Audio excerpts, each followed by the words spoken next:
Selamat pagi dan salam sejahtera saya ucapkan kepada seluruh jemaat Tuhan yang ada di rumah, yang sedang beribadah pada pagi hari ini. Nah, pada pagi hari ini saya akan mengajak kita untuk bersama-sama merenungkan satu tema pada pagi hari ini Bapak Ibu, yaitu iman di tengah wabah COVID-19. Iman di tengah wabah COVID-19. Nah, Bapak Ibu Saudara yang dikasihi oleh Tuhan Yesus Kristus, satu pertanyaan yang biasanya seringkali muncul ketika ada orang-orang yang takut akan Tuhan, orang yang setia kepada Tuhan, orang yang rajin beribadah, banyak membantu orang lain, ketika mereka diperhadapkan dengan situasi-situasi yang kemudian tidak menyenangkan, menghadapi penderitaan, menghadapi musibah dalam hidup mereka, maka pertanyaan yang biasanya muncul adalah, mengapa orang seperti mereka mengalami penderitaan? Mengapa orang yang begitu baik mengalami kesulitan dalam hidup mereka? Nah, ini pertanyaan yang biasanya muncul Bapak Ibu ketika ada orang-orang yang seperti itu, yang orang baik yang mengalami penderitaan dalam hidup mereka. Tetapi sebaliknya, jika ada orang-orang yang jahat, yang setiap hari mereka melakukan kejahatan, dan kemudian ketika mereka diperhadapkan dengan penderitaan, diperhadapkan dengan musibah, maka sesuatu yang rasanya wajar bagi kita kalau orang-orang yang jahat mengalami setimpal dengan apa yang mereka lakukan. Nah, Bapak Ibu Saudara yang dikasihi oleh Tuhan Yesus Kristus, kalau orang jahat melakukan kejahatan dan kemudian mereka mendapatkan balasan setimpal dengan apa yang mereka lakukan, kita merasa itu hal yang wajar. Tetapi Bapak Ibu, untuk orang yang baik, orang yang setia kepada Tuhan, setia melayani Tuhan, ketika diperhadapkan dengan berbagai macam kesulitan hidup, musibah dalam diri mereka, maka sulit rasanya bagi kita untuk memahami mengapa mereka mengalami hal-hal seperti itu. Nah, Bapak Ibu, sepanjang hidup kita ini akan terus bermunculan pertanyaan-pertanyaan ini. Mengapa begini? Mengapa begitu? Mengapa suami saya seperti ini? Mengapa istri saya seperti ini? Mengapa anak-anak saya seperti ini? Mengapa pekerjaan saya seperti ini? Mengapa usaha saya seperti ini? Dan akan banyak lagi pertanyaan-pertanyaan lain yang akan muncul dalam diri saya dan saudara. Nah, Bapak Ibu Saudara yang dikasihi oleh Tuhan Yesus Kristus, untuk memahami hal ini, saya memberikan satu contoh kepada kita. Jika ada sebuah film yang durasinya 2 jam Bapak Ibu, dan kemudian kita diberikan kesempatan untuk nonton film ini hanya 2 menit saja, apakah kemudian kita akan bisa menceritakan keseluruhan daripada film ini? Saya yakin kita tidak akan mungkin bisa menceritakan secara utuh apa isi daripada film itu. Mengapa? Karena kita hanya punya durasi 2 menit saja untuk menyaksikannya. Sedangkan film ini berdurasi cukup panjang, selama 2 jam Bapak Ibu. Nah, Bapak Ibu Saudara yang dikasihi oleh Tuhan Yesus Kristus, demikianlah dengan rencana Allah yang begitu besar, rencana Allah yang begitu panjang, kita tidak akan mungkin bisa mengerti sepenuhnya apa yang terjadi dan apa yang sedang Allah rancang dalam kehidupan saya dan saudara di dalam dunia ini. Bapak Ibu Saudara, demikian juga dengan situasi yang sedang menimpa dunia saat ini. Ada beberapa negara, 199 kalau tidak salah Bapak Ibu, saya mendapatkan informasi tadi pagi, 199 negara yang sudah terkena wabah COVID-19 ini. Nah, Bapak Ibu, siapa yang bisa tahu tentang mengapa negara-negara mengalami situasi seperti ini pada hari ini? Ada banyak orang yang mencoba memberikan penafsirannya, coba memberikan spekulasinya, kira-kira mengapa dunia mengalami kondisi seperti ini saat ini. Mungkin karena gara-gara ini, karena ini dan itu. Ada banyak spekulasi yang coba dibuat oleh manusia Bapak Ibu. Tetapi pada akhirnya kita tidak pernah bisa mengerti secara utuh mengapa kondisi kita saat ini mengalami wabah COVID-19. Kita hanya bisa membicarakan hal-hal yang di permukaan saja Bapak Ibu. Tetapi secara utuh, lebih dalam mengapa hal ini terjadi, sekali lagi, kita tidak tahu akan hal ini. Nah, untuk itu Bapak Ibu, dalam kehidupan ini ada banyak rahasia, ada banyak hal-hal yang tidak dapat kita tahu yang terjadi dalam dunia ini. Dan kita juga tidak tahu akan apa yang terjadi dalam kehidupan kita 1 tahun ke depan. Jangankan 1 tahun ke depan, 1 hari ke depan, atau berapa jam ke depan Bapak Ibu. Kita tidak akan pernah tahu apa yang akan terjadi pada kehidupan saya dan saudara. Oleh sebab itu Bapak Ibu, dalam kehidupan ini yang penuh dengan rahasia, maka kita membutuhkan yang namanya iman. Kita membutuhkan yang namanya iman Bapak Ibu. Nah, pada pagi hari ini saya mau mengajak kita untuk belajar bersama-sama melihat di dalam Ibrani pasal yang ke-11. Di sana bicara tentang saksi-saksi iman Bapak Ibu. Di dalam ayat 1 dikatakan di sana apa sebenarnya iman. Kemudian dalam ayat 1 itu memberikan pengertian dari iman itu sendiri. Ayat 1 saya baca untuk kita. Iman adalah dasar dari segala sesuatu yang kita harapkan dan bukti dari segala sesuatu yang tidak kita lihat. Sekali lagi, iman adalah dasar dari segala sesuatu yang kita harapkan dan bukti dari segala sesuatu yang tidak kita lihat. Itu adalah iman. Nah, selanjutnya Bapak Ibu, ayat-ayat berikutnya dijelaskan dan diberikan beberapa contoh-contoh tokoh-tokoh Alkitab yang hidup dalam iman. Nah, untuk itu pada pagi hari ini saya mau mengajak kita untuk melihat 3 tokoh Alkitab yang disebutkan di dalam bagian ini, yang menceritakan bagaimana iman mereka kepada Tuhan. Kita lihat ayat yang pertama, ayat yang ke-7. Bagian yang pertama, di dalam ayat yang ke-7 saya akan membaca untuk kita. Karena iman, maka Nuh dengan petunjuk Allah tentang sesuatu yang belum kelihatan, dengan taat mempersiapkan bahtera untuk menyelamatkan keluarganya. Dan karena iman itu ia menghukum dunia, dan ia ditentukan untuk menerima kebenaran sesuai dengan imannya. Kita tahu Bapak Ibu bahwa Nuh adalah orang yang dipanggil oleh Allah untuk membuat bahtera, karena Tuhan akan menghukum dunia pada masa itu karena dosa-dosa yang dilakukan oleh umat manusia. Nah Bapak Ibu, ketika Tuhan datang memberikan perintah kepada dia untuk membuat bahtera, pertanyaan saya adalah, apakah sudah ada dalam konsep Nuh tentang air bah itu? Apakah Nuh sudah tahu air bah itu kira-kira seperti apa? Nah Bapak Ibu, kalau untuk kita hari ini ditanya air bah itu kira-kira seperti apa, meskipun kita tidak pernah lihat secara langsung air bah itu, tapi minimal kita sudah pernah mendengar cerita ini dari sejak sekolah minggu. Di dalam Alkitab menceritakan air bah itu adalah air yang begitu besar. Kita tahu tentang hal itu karena diceritakan oleh Alkitab. Dan bukan cuma itu Bapak Ibu, kita sering melihat hujan, kita sering melihat banjir. Sehingga ketika ditanya air bah itu kira-kira seperti apa, ya mungkin lebih besar daripada banjir biasa yang kita lihat. Kita mengerti akan hal itu karena kita lihat banjir dan lihat hujan. Tetapi Bapak Ibu, pada waktu itu Nuh jangankan banjir, hujan saja belum pernah ada pada masa itu. Bagaimana Nuh bisa mengerti akan hal ini kalau dia sendiri belum pernah lihat banjir, belum pernah lihat hujan? Bapak Ibu Saudara yang dikasihi oleh Tuhan Yesus Kristus. Tapi menarik sekali, di dalam ketidakmengertian Nuh, Alkitab katakan ia beriman kepada Tuhan. Bapak Ibu Saudara yang dikasihi oleh Tuhan Yesus Kristus, Nuh sebenarnya bisa saja bertanya kepada Tuhan, Tuhan, Engkau memerintahkan saya buat bahtera yang begitu besar, nanti kira-kira bahtera ini akan diapung di mana? Bisa saja Nuh bertanya seperti itu. Tetapi Alkitab tidak menyebutkan akan hal ini. Alkitab menyebutkan bahwa Nuh melakukan seperti apa yang Tuhan perintahkan.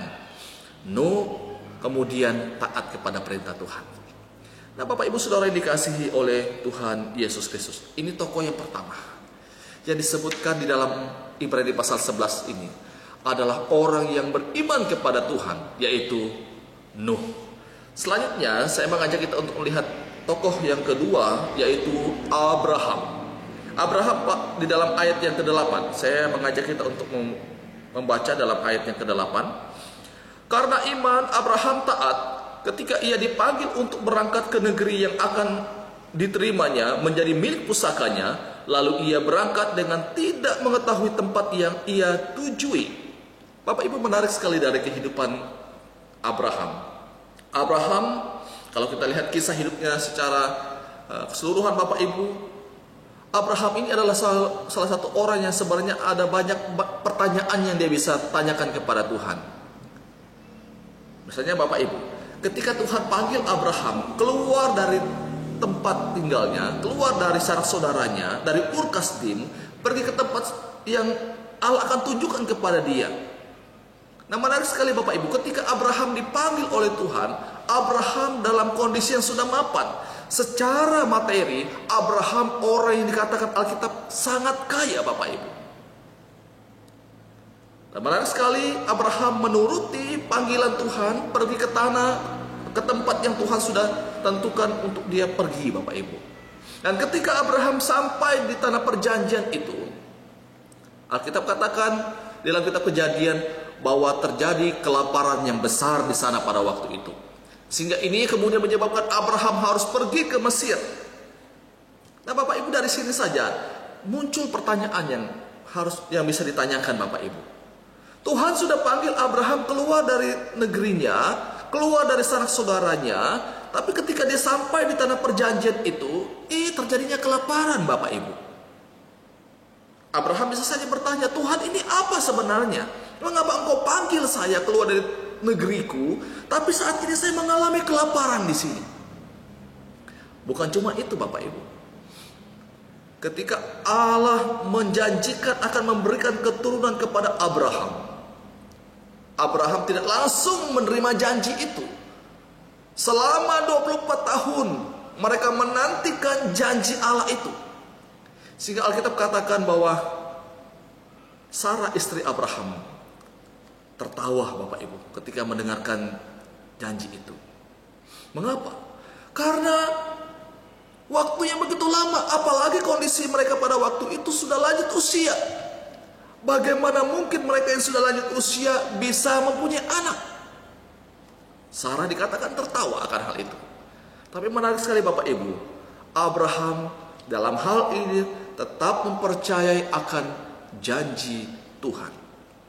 Bisa saja muncul pertanyaan, Tuhan, ini waktu yang cukup lama, bagaimana mungkin kami bisa punya anak dan lain sebagainya.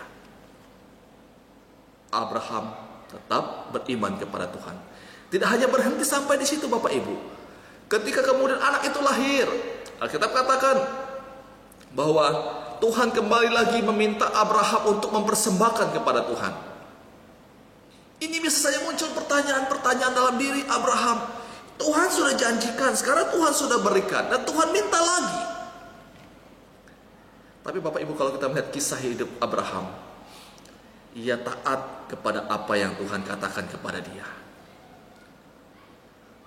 Dari kisah hidup Abraham ini Bapak Ibu memberikan kita satu pelajaran, bahwa ternyata kesetiaan dalam mengikuti panggilan Tuhan, menjadi orang yang setia kepada Tuhan, tidak memberikan jaminan bahwa hidup kita akan selalu baik, hidup kita akan selalu mulus tanpa dapat tantangan dan rintangan.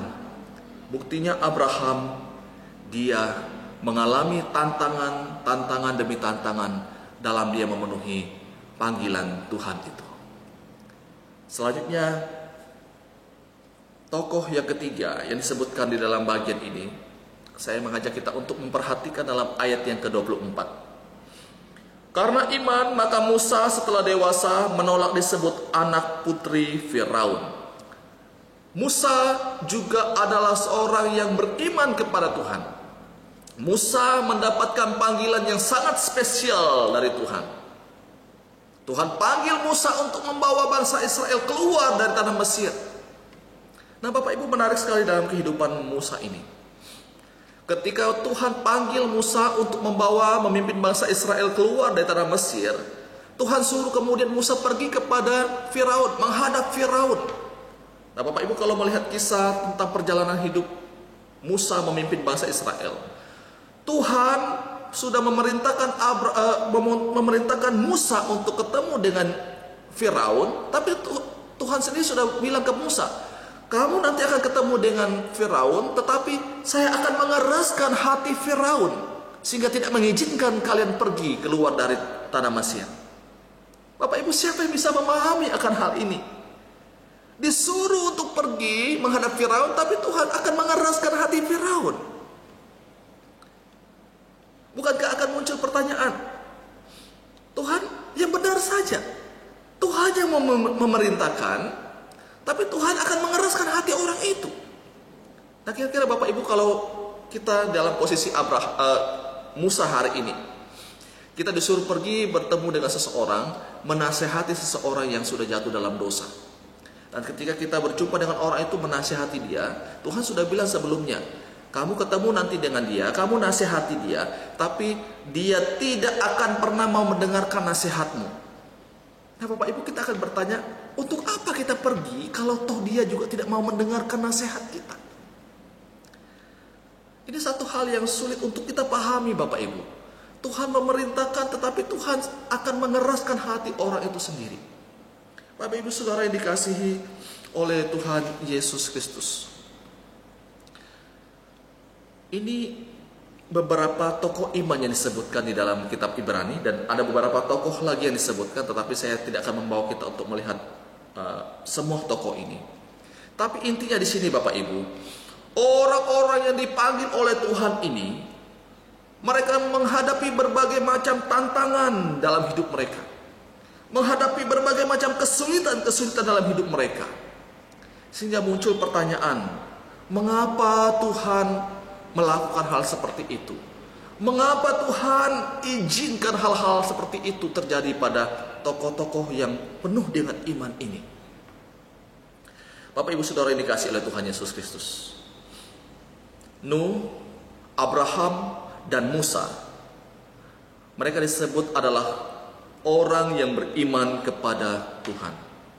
Nah, sebagai bukti bahwa mereka memiliki iman, Alkitab katakan dalam ayat 7 dan 8, mereka taat kepada perintah Tuhan. Mereka taat kepada perintah Tuhan, meskipun itu sesuatu yang kelihatannya sulit untuk dimengerti oleh mereka. Nuh taat kepada perintah Tuhan meskipun dia belum tahu seperti apa air bah itu. Abraham taat kepada Tuhan meskipun dia harus meninggalkan sanak saudaranya, meninggalkan kampung halamannya, pergi ke tempat di mana Tuhan telah perintahkan dia untuk pergi. Musa juga seperti itu.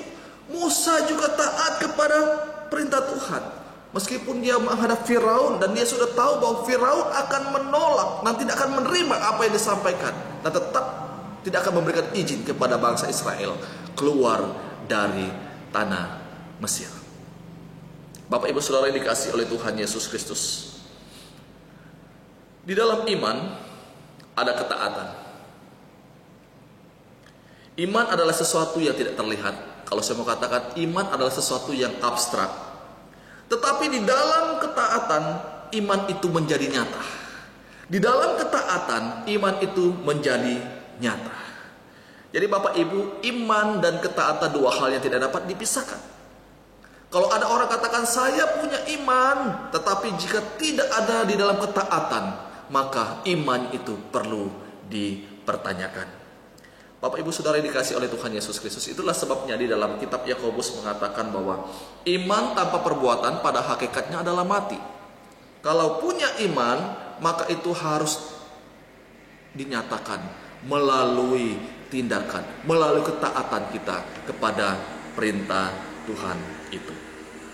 Nah, Bapak Ibu Saudara yang dikasihi oleh Tuhan Yesus Kristus, dalam situasi yang sedang terjadi dalam beberapa negara saat ini, termasuk negara kita, dan kemudian pemerintah memberikan himbauan kepada setiap masyarakat untuk sementara waktu tidak melakukan ibadah, tidak berkumpul di gereja, tapi melakukan ibadah di rumah masing-masing. Nah Bapak Ibu, ketika kemudian kita beribadah di rumah, ini bukan menunjukkan bahwa kita tidak punya iman. Ini bukan menunjukkan bahwa kita tidak kurang beriman kepada Tuhan. Tapi Bapak Ibu, inilah memberikan bukti bahwa kita ini adalah orang yang beriman dengan kita taat kepada imbauan pemerintah. Karena apa yang diimbau oleh pemerintah ini adalah sesuatu yang baik demi keselamatan banyak orang. Jadi Bapak Ibu Saudara yang dikasihi oleh Tuhan Yesus Kristus, justru ketika kita beribadah di rumah, memberikan satu tantangan tersendiri bagi setiap kita Bapak Ibu. Mengapa saya katakan tantangan tersendiri? Karena selama ini kita biasa beribadah di gereja. Mungkin bisa saja ada orang yang datang beribadah karena motivasi-motivasi yang lain.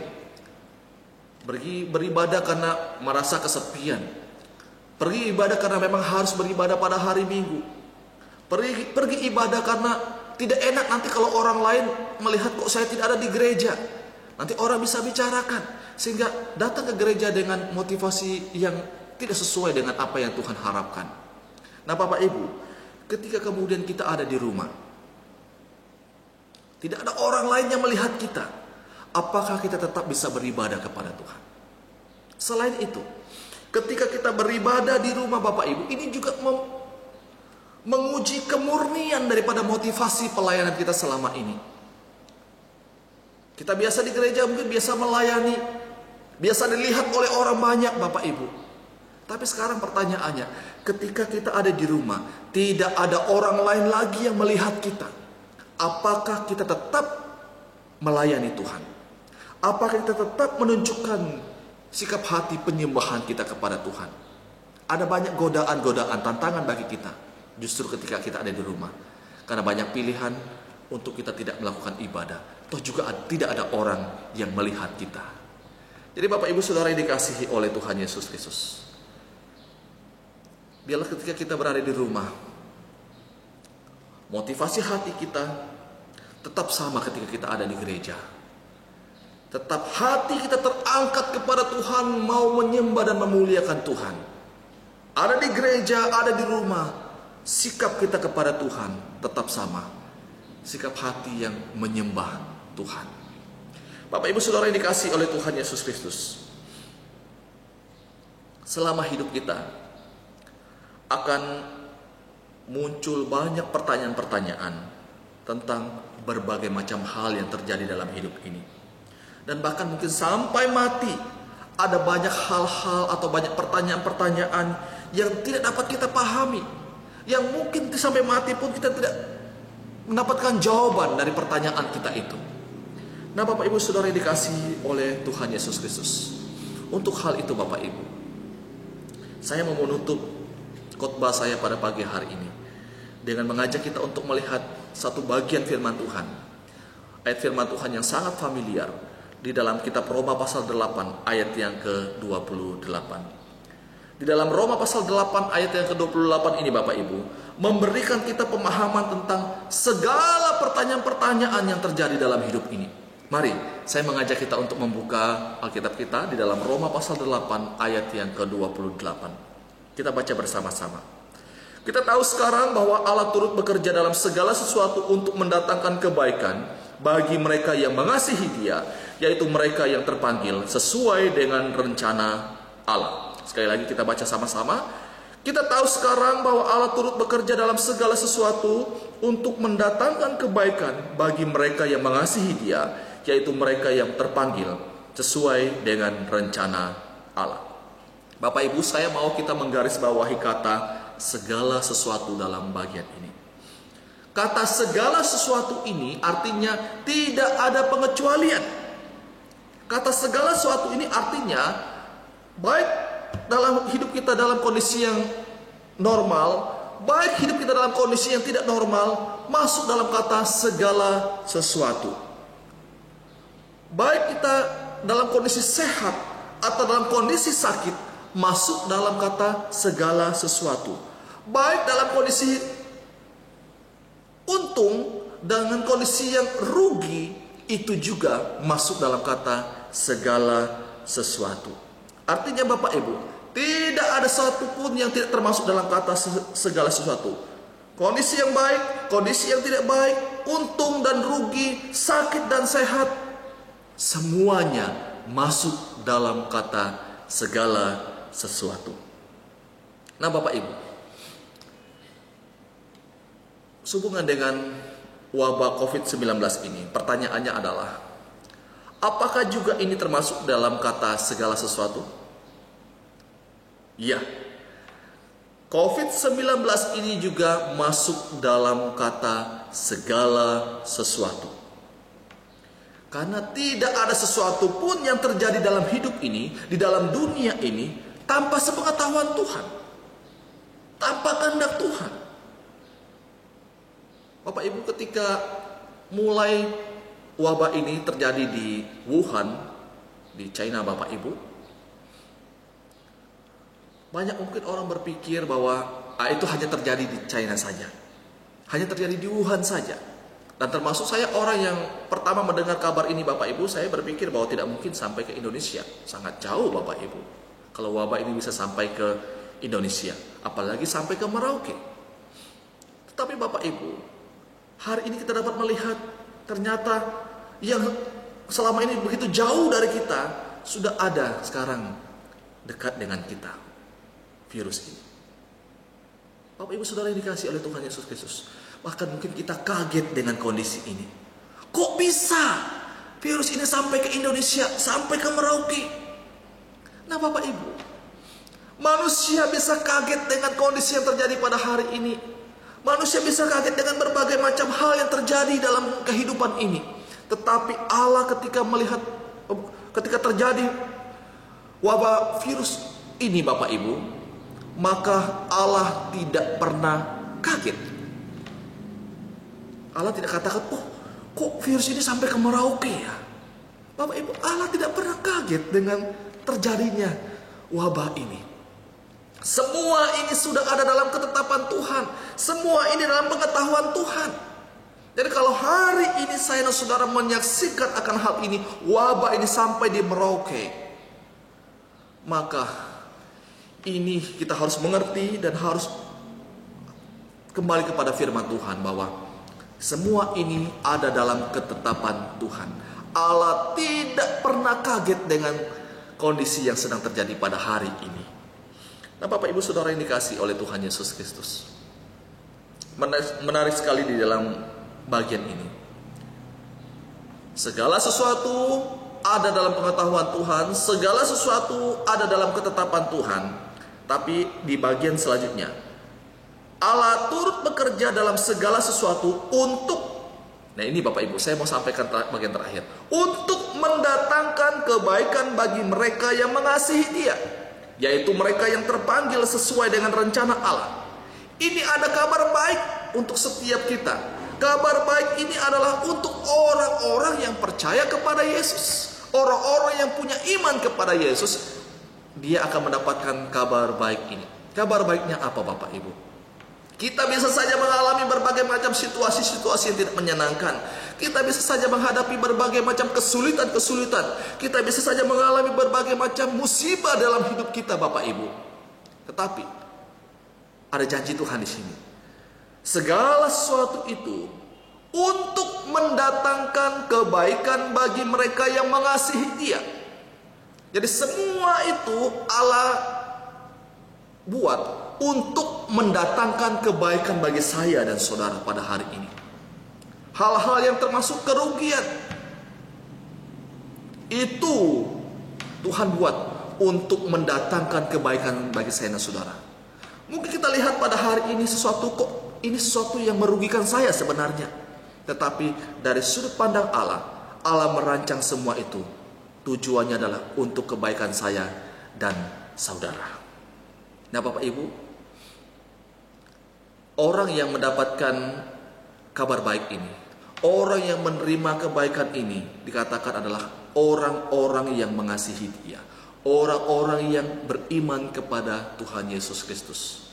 Jadi pertanyaannya, bagaimana dengan orang yang tidak percaya kepada Yesus? Maka mereka tidak dalam janji ini.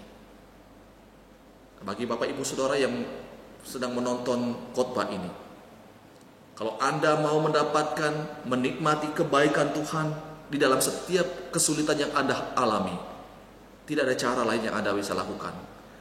Hanya satu cara yang Anda harus bisa lakukan adalah dengan beriman kepada Tuhan Yesus, percaya kepada Tuhan Yesus, maka janji ini Anda akan peroleh dalam hidup Anda. Bapak Ibu Saudara yang dikasihi oleh Tuhan Yesus Kristus, ini khotbah saya pada pagi hari ini untuk setiap kita.